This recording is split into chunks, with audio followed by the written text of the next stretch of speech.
wieder, lange nichts voneinander gehört. Phil, ne? Ich bin noch gar keine Sorge, wir klären da noch was. Ich muss betteln wie ein Hund wegen 2, 3 Bilder, weil leider aus Bosnien, ja, ihr Ziel ist Chris.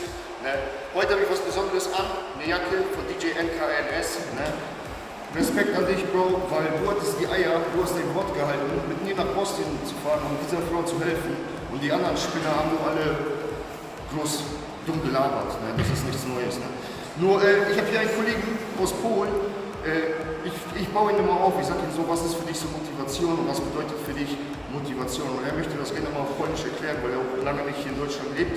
Somit, Mateusz, co jest dlaczego motywacja, tak? Moja motywacja jest taka, że pewna kobieta mnie zostawiła, nie miałem co ze sobą zrobić, dlatego zacząłem trenować i to mi bardzo pomogło, wyciągnęło mnie z depresji, z lęku społecznego i teraz się tak kręciłem w siłowni bardzo.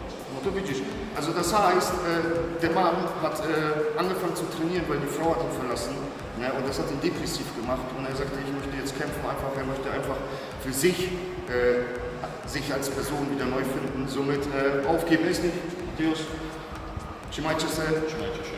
Na razie.